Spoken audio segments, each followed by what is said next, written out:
नमस्कार दोस्तों, स्वागत है आपका आज के एपिसोड में। आज हम एक बेहद महत्वपूर्ण विषय पर बात करेंगे जिसका नाम है two wetland from Bihar gets Ramsar tag, यानी बिहार के 2 आर्द्रभूमि स्थल जिन्हें अभी हाल फिलहाल में रामसर टैग दिया गया है। ये कौन कौन से स्थल हैं, एक बार हम इन्हें विस्तार से देखेंगे और इसके बारे में हम विस्तार से समझेंगे।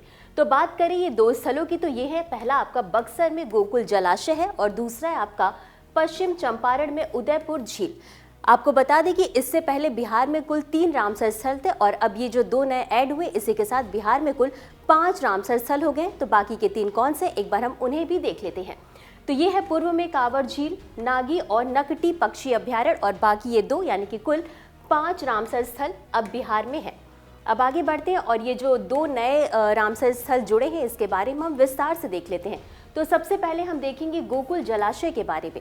अगर इसके स्थान की बात करें तो ये आपके बिहार में बक्सर में है। अगर इसके क्षेत्रफल की बात करें तो ये कुल 448 हेक्टेयर क्षेत्र में फैला हुआ है। प्रकार, गंगा नदी के दक्षिणी किनारे पर स्थित ये एक गोखुर झील है। गोखुर झील क्या होता है इसको हम आगे विस्तार से समझने का प्रयास करेंगे। अब हम इसकी विशेषताओं को एक बार देख लेते हैं। गंगा की बाढ़ से प्रभावित भूमि उपयोग और जल भराव पर असर। मान लीजिए गंगा वाले जो एरिया है वहां पर बाढ़ की स्थिति देखने को मिलती है, तो ऐसी स्थिति में ये जो आर्द्र भूमि वाला एरिया होता है वहां पर बाढ़ का पानी इकट्ठा हो जाता है और जब शुष्क मौसम आता है तो वहां पर धीरे धीरे जो पानी है वो सूखता जाता है और फिर वो जो भूमि होती है वापस से आपके प्रयोग में आ जाती है।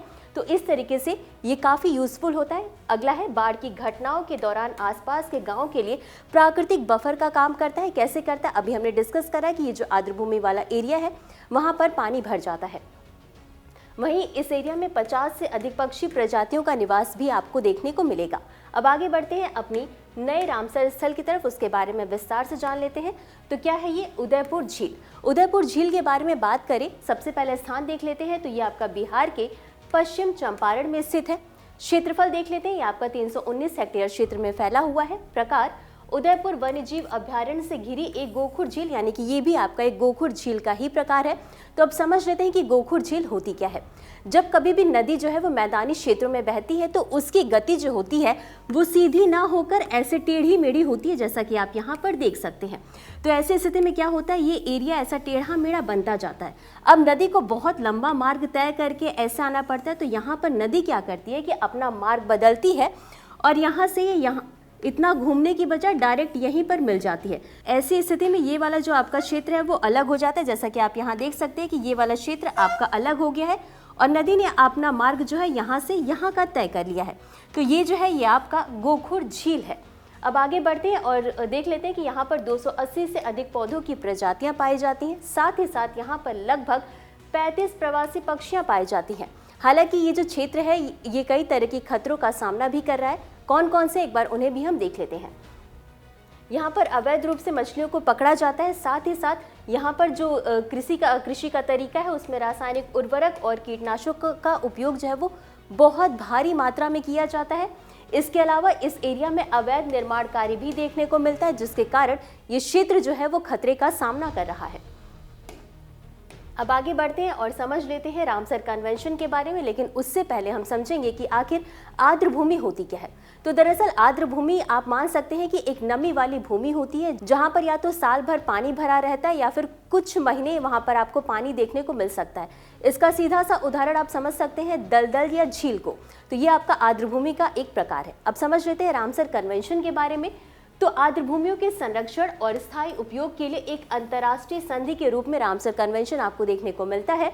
अगर इसका उद्देश्य की बात करें तो आर्द्रभूमि के वैश्विक नेटवर्क का विकास और रख रखाव करना है, यानी कि देश भर में यानी भारत भर में जितने भी कुल आर्द्रभूमि वाले क्षेत्र हैं उनका संरक्षण और उसका विकास जो है वो आपका रामसर कन्वेंशन के तहत ही किया जाता है।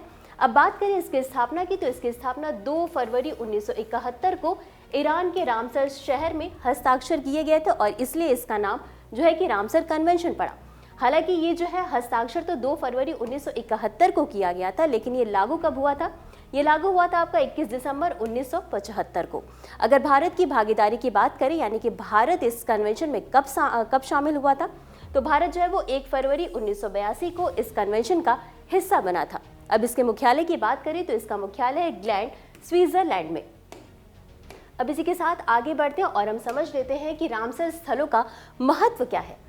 तो सबसे पहले तो हम पारिस्थितिक महत्व पर नजर डालेंगे। तो जैव विविधता हॉटस्पॉट, यानी कि यहाँ पर जो है तरह तरह के आपके जीव जंतु और वनस्पतियाँ पाई जाती हैं और इस तरीके से ये आपका एक जैव विविधता हॉटस्पॉट के रूप में काम करता है।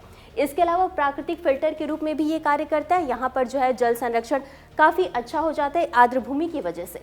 बाढ़ नियंत्रण में भी कार्य करता है, जैसे कि हमने पीछे समझने की कोशिश करी है। इसके अलावा ये भूजल स्तर को बनाए रखने में भी मददगार होता है, क्योंकि आर्द्र भूमि वाला जो एरिया होता है वहाँ पर नमी पाई जाती है, या तो आपका ज़मीन के ऊपर या तो ज़मीन के नीचे किसी न किसी रूप में जो आर्द्र भूमि वाली भूमि में नमी बनी रहती है। इस कारण से आपका भूजल स्तर जो है वो बना रहता है। इसके अलावा ये कार्बन सिंक का भी काम करता है, यानी कि बहुत बड़ी मात्रा में ये जो कार्बन डाइऑक्साइड है उसका अवशोषण करता है, जिससे कि आपका जलवायु परिवर्तन पर इसका थोड़ा बहुत प्रभाव सकारात्मक देखने को मिलता है। बात करें कुल संख्या की, जो रामसर स्थल है उनकी संख्या अब तक 91 थी, तो अब बिहार में 2 और रामसर स्थल जुड़े हैं। इसके साथ इसकी कुल संख्या हो गई है 93। वहीं शेष राज्य की बात करें तो तमिलनाडु में 18 स्थल ऐसे हैं जो रामसर स्थल घोषित किए गए हैं, जो कि सबसे ज्यादा है, और उत्तर प्रदेश में 10 स्थल ऐसे हैं जो रामसर स्थल घोषित किए गए हैं। तो इतना समझने के बाद अब बारी है आज के हमारे अभ्यास प्रश्न की। तो प्रश्न क्या है, वर्तमान में बिहार में कुल कितने रामसर स्थल हैं? आपके ऑप्शन है A3, B5, C7 और D9। तो इस प्रश्न का उत्तर हमेशा की तरह आपको कमेंट बॉक्स में देना है। आज के लिए बस इतना ही, मिलते हैं अगले एपिसोड में नए टॉपिक के साथ। तब तक के लिए धन्यवाद।